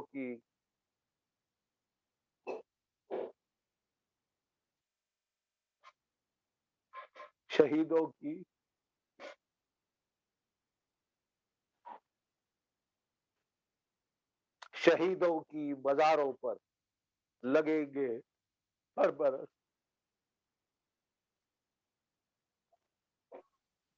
शहीदों की मजारों पर लगेंगे हर बरस पेले, वतन पे मिटने वालों का यही बाकी दिशा होगा। जय हिंद, जय भारत। जय हिंद। जय हिंद सर। जय हिंद, जय भारत। जय हिंद, जय भारत। जय Hind sir.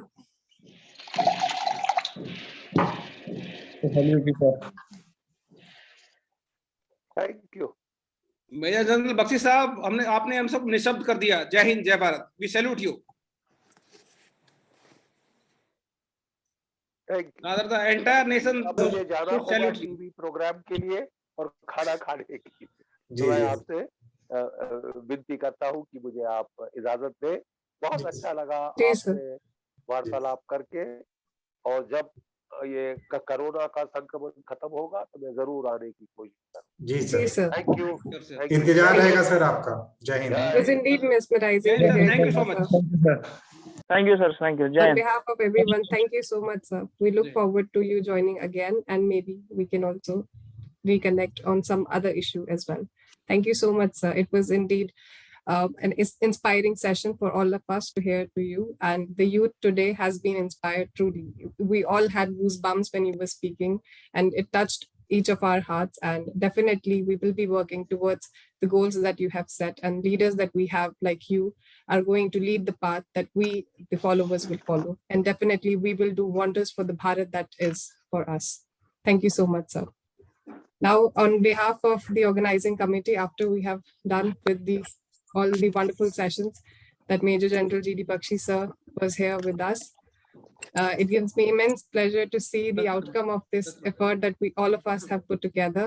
And definitely we will also continue to do all these wonders and create all the kind of discussion and discourse that is possible into the academics and beyond, to create the plethora of knowledge that is present and should be there for leaders like Bose, who were not given their due honor and privilege. So with that, I will request Bharat ji to please continue with the session. Thank you so much.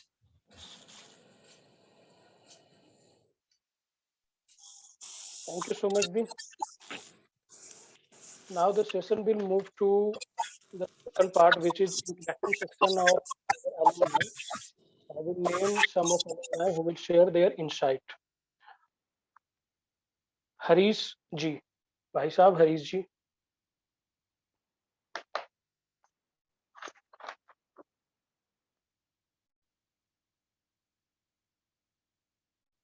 Ritwik जी.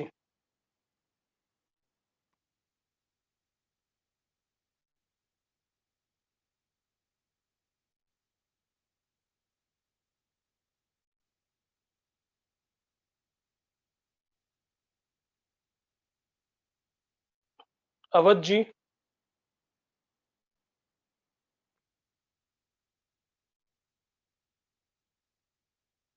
जी जी भाई साहब जी, अब share कर सकते हैं भाई साहब interact. जी, मैंने जामिया को 2009 में ज्वाइन किया था में, फिर वहीं से पीएचडी भी किया. 2018 में मैंने अपनी पीएचडी सबमिट किया, अवार्ड हुआ. फिर उसके बाद मैं जो कि हूँ अभी प्रेजेंट टाइम में स्वामी श्रद्धानंद कॉलेज दिल्ली यूनिवर्सिटी का है, डिपार्टमेंट ऑफ ज्योग्राफी, वहाँ एज ए असिस्टेंट प्रोफेसर वहाँ पर मैं पढ़ा रहा हूँ. जी, जामिया मेरे लिए अनुभव के तौर पर अगर देखा जाए तो इट्स ओके, बढ़िया था. और हमने काफी कुछ वहाँ सीखा, देखा, समझा भी. और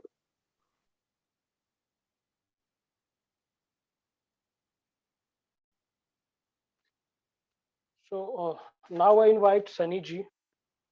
अच्छा, आलोक जी. आलोक जी सबको भाई साहब. हाँ, नमस्कार सबको. मेरा ये अनुभव रहा है जामिया को लेकर कि जब से मेरा एडमिशन हुआ है तब से तो बंद ही है. वैसा ही अनुभव रहा है जैसे एक छोटा सा बालक जन्म लेने के बाद जब उसका होश हवास आता है और वो हॉस्टल में चला जाता है, उसको कभी माँ बाप का प्रेम नहीं मिल पाता.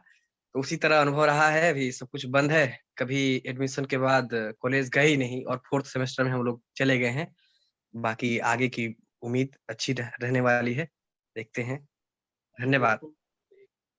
जी, देवम जी.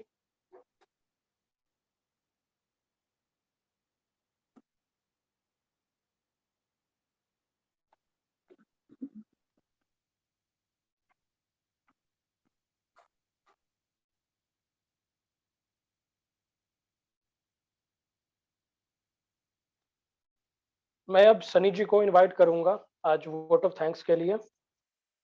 सनी जी भाई साहब. नहीं भरत जी, आवाज आ रही है क्या मेरी? हाँ हाँ, आ रहे भैया, देवम भैया जी. हाँ ठीक है, नमस्कार. नमस्कार सभी को.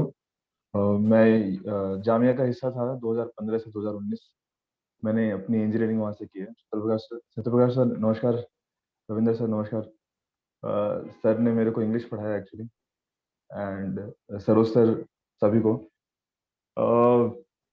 मैं तब फर्स्ट ईयर में था जब युवा की स्थापना हुई थी जामिया में. And I was among the few members starting में. कॉलेज से निकलने के बाद दो चीजें सीखी है मैंने, वो मैं सबके साथ शेयर करना चाहूंगा. ये बहुत मैटर करता है कि सबसे टॉप पे कौन है. जो सबसे टॉप पे होता है उसकी इंटेंशन ही रिफ्लेक्ट होती है. तो ये लगता है ये एज अ यूथ ये हमारी जिम्मेदारी होनी चाहिए कि किसी भी तरीके से अपने को अपने हाथ में कुछ और पावर जैसे कुछ होना चाहिए. ये because after coming out of the college ये बहुत ज्यादा मैटर करने लगा कि आपकी इंटेंशन कैसी भी हो, आपके पास आपके हाथ में क्या है. बट ओवरऑल युवा के साथ रह के मैंने काफी कुछ सीखा है और आज बहुत अच्छा लग रहा है कि इतने बड़े लेवल पे हम ये चीज ऑर्गेनाइज कर. Thank you all the organisers, all the teachers, professors. जो हम नहीं कर पाए वो हो रहा है, ये देख के मुझे और बहुत खुशी. Thank you so much again. Thank you so much. जय हिंद, जय भारत. जय हिंद भैया, धन्यवाद. ये आप सभी का ही साथ है जो हम लोग आज ये कर पा रहे हैं. और कोई सीनियर जो मेरे आंख से छूट गए या नाम मैं नहीं ले पाया, प्लीज आप आए और अपने एक्सपीरियंस को शेयर करें.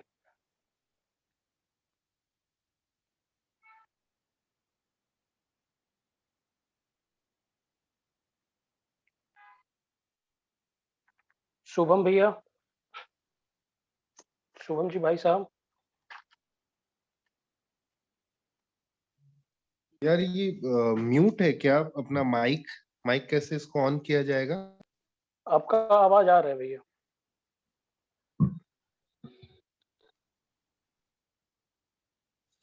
वो अभी सुन पा सभी रहे को हैं आप, आपकी आवाज आ रही है, बोलिए आप।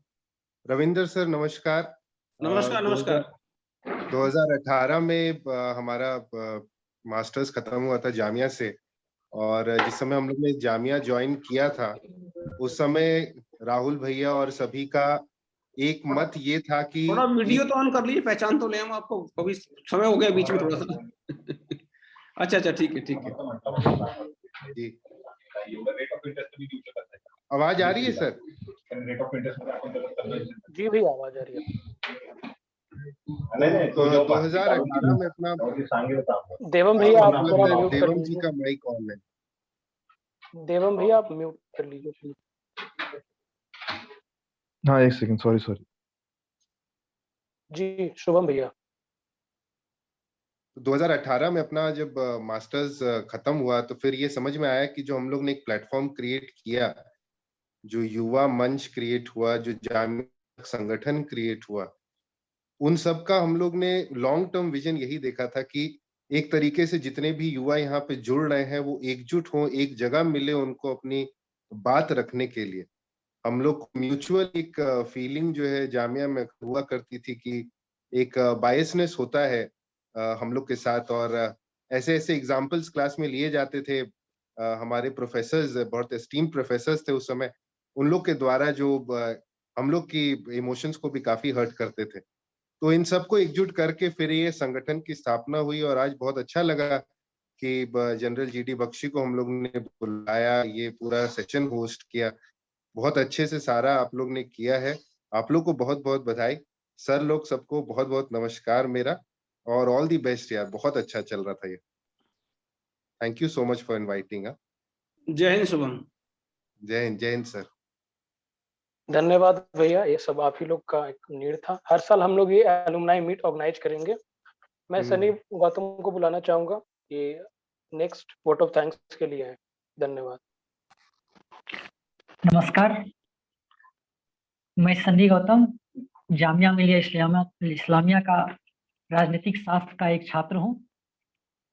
समय के अभाव के कारण जीडी बख्शी साहब हमारे बीच नहीं हैं, फिर भी मैं उन्हें भी धन्यवाद ज्ञापन करना चाहता हूं।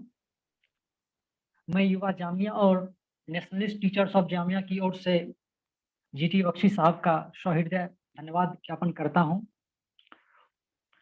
उन्होंने आज एक काफी रोचक और मार्गदर्शक करने वाला वक्तव्य दिया, वो जो कि काफी ही प्रभावशाली और जो हमें काफी आकर्षित और प्रेरित करता है कि हम अपने राष्ट्र के लिए, उसके उत्थान के लिए, उसके विकास के लिए एकजुट होकर पूरी तरह से समर्पण करें और अपने राष्ट्र को एक मजबूत स्थान पे खड़ा करें। हम अपने राष्ट्र को 2047 तक एक न्यू इंडिया के रूप में देखें। उनका जो वक्तव्य था कुछ प्रमुख बिंदुओं पे फोकस कर रहा था। उन्होंने हमें बताया कि अंग्रेजों ने किस तरह हमें लूटा, उनके शासन में किस तरह 18 से 20 मिलियन भारतीयों की बेरहमी से मृत्यु हो गई। उन्होंने हमें बताया कि जिस समय वो भारत आए उस समय भारत का जीडीपी विश्व का 25% हुआ करता था, और जब वो भारत छोड़कर गए जीडीपी मात्र 1% रह गया। यह दर्शाता है कि उन्होंने किस हद तक हमारे देश को लूटा। अतः हमें अपने हिस्ट्री को भी याद रखना चाहिए। हमें यह पता रहना चाहिए कि हमारा जो इतिहास है, हम कहां से कहां आ रहे हैं, और आने वाले समय में उससे हमें सीख लेने चाहिए और एक जुट होकर अपने राष्ट्र को सही दिशा की ओर ले जाना है। आज के आदरणीय professor Ravindra Kumar sir, dean of social science, ने इस कार्यक्रम की सफलतापूर्वक अध्यक्षता की और उनका निरंतर मार्गदर्शन हमें मिलता रहा है। उन्होंने सुभाष चंद्र बोस की जीवन यात्रा पर प्रकाश डाला और हमें बताया कि उनका जो जीवन था काफी रोमांच और अति समाज के प्रति उनका जो रवैया था, उन्होंने देश के लिए जो कुर्बानियां दी वो उच्चतम दर्जे का था। और आज हम सबके बीच रनीश जिंदल जी, जनरल सेक्रेटरी सुरुचि प्रकाशन भी हमारे साथ मौजूद हैं। वह युवा प्रांत के संयोजक हैं। उनका हमेशा हमें सहयोग मिलता रहा है। उनके ही मार्गदर्शन में हमारी टीम आगे बढ़ रही है। हम लोग और मजबूती के साथ युवा को मजबूत कर रहे हैं और अपना जो हमारा जो उद्देश्य है उसकी ओर अग्रसर हो रहे हैं। डॉक्टर सरोज कुमार महानंदा सर ने भी इस पटल पे अपने विचार प्रकट किए। उनका सुझाव हमें इस कार्यक्रम को उसके सही कामयाबी की ओर ले जाने के लिए बहुत महत्वपूर्ण था। उन्होंने युवा जामिया के लक्ष्य, उनके उद्देश्य, उनका जो मकसद है उसके बारे में बताया और किस तरह हम मिलकर युवा जामिया को मजबूत कर रहे हैं वर्तमान समय में, इसके बारे में हमें वो बताया। और इस कार्यक्रम में हमारे साथ कुछ विशिष्ट बुद्धिजीवी हमारे प्रोफेसर हमारे बीच मौजूद हैं, जिनका मैं नाम लेना चाहूँगा। Doctor Satya Prakash sir, doctor Saika Ikram sir ma'am, doctor Mukesh Pratap Singh sir, doctor Dhananjay Mani Tripathi sir, और इनके अलावा भी हमारे बीच बहुत प्रोफेसर हैं जिनका मैं नाम नहीं ले पाया हूं। मैं उनसे भी काफी दिल से धन्यवाद ज्ञापन करता हूं। अंततः सन्नी जी सॉरी, एक हमारे बीच में सत्यानंद जी भी है, विभाग विस्तारक, शुरू से कार्यक्रम में उपस्थित हैं। जी मैं उन्हें सत्यानंद जी भी है जी, और शुरू से जुड़े हुए हैं। हाँ, विभाग विस्तारक 2000 में जी। जी मैं सत्यानंद जी को भी दिल से धन्यवाद देना चाहता हूं। और हमारे बीच में आज मुख्य श्रोतागण के रूप में हमारे जामिया के एलुमनाई भी जुड़े हुए थे, जिनमें से कुछ ने अपना इंट्रोडक्शन और उन्होंने अपना मत प्रस्तुत किया। उन्होंने अपना कैसा उनका समय रहा था जामिया, वो सब बताए। मैं उनका भी हृदय से धन्यवाद देता हूं और आभार प्रकट करता हूं। मैं आज के कार्यक्रम में उपस्थित सभी श्रोतागण जो हमें यूट्यूब, फेसबुक या अन्य किसी माध्यम से सुन रहे थे, उनका भी मैं हृदय से धन्यवाद देता हूं, क्योंकि आज के इस युग में जब हम कोरोना के समय में एक दूसरे से डायरेक्ट रूप से नहीं मिल पाते हैं, तब वेबिनार में लोगों का जुड़ना, उनसे बातचीत करना हमें काफी ऊर्जा देता है और हमें एक दूसरे के टच में भी रखता है। हम अब देश दुनिया में हो रही खबरों से परिचित हो पाते हैं। अतः मैं इस कार्यक्रम में जुड़े सभी उपस्थित श्रोतागण का हृदय से धन्यवाद देता हूं। मैं युवा जामिया और नेशनलिस्ट टीचर्स ऑफ जामिया को भी धन्यवाद देना चाहता हूं, जिन्होंने ऐसे प्रतिभा संपन्न वक्ता को आमंत्रित कर हमें बहुत कुछ नया सीखने और समझने का मौका दिया है। इससे हमें और भी समर्पण के साथ इस जीवन रूपी यात्रा में अपना सर्वोच्च योगदान समाज और देश के लिए देने की प्रेरणा मिलती है। अंत में मैं फिर से हर एक का बहुत बहुत धन्यवाद। धन्यवाद sir.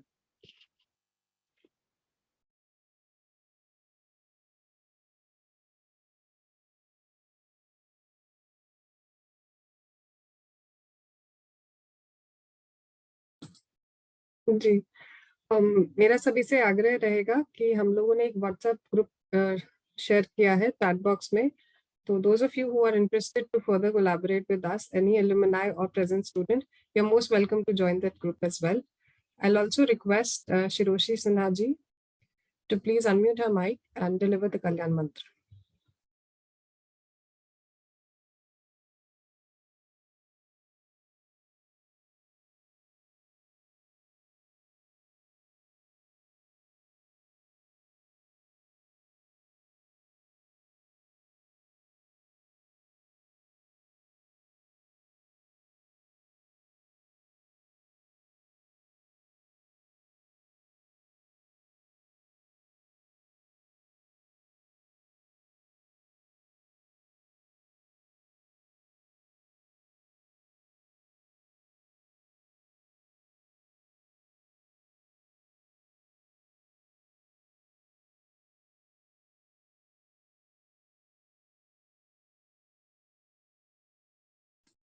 Ayush ji, if you could please unmute the mic और आप कल्याण मंत्र कर दीजिए। जी, सावधान, सभी सीधे बैठिए। सर्वे भवन्तु सुखिनः, सर्वे सन्तु निरामयाः, सर्वे भद्राणि पश्यन्तु, मा कश्चित् दुःखभाग् भाव भवे। ओम शांति शांति शांति। धन्यवाद सभी का जी। धन्यवाद सभी का। आशा है हम लोग फिर से पुनः एक अवसर पर जुड़ेंगे और इसी तरीके का एक कार्यक्रम ऑर्गेनाइज करेंगे। धन्यवाद। नमस्कार। नमस्कार, धन्यवाद। नमस्कार, धन्यवाद सभी। नमस्कार सभी को। नमस्कार, जय हिंद। नमस्कार सर। नमस्कार सबको मेरी तरफ से। जी जी नमस्कार। नमस्कार चौधरी साहब। अनीसा जी एक बार आप जोर से जय हिंद बोलिए, जोश आएगा पूरी तरह। देखिए खत्म होने कम हो जाएगा जाने के बाद। जी जय हिंद। जय हिंद। जय हिंद। जय हिंद। जय हिंद। जय। नमस्कार। नमस्कार। नमस्कार सर।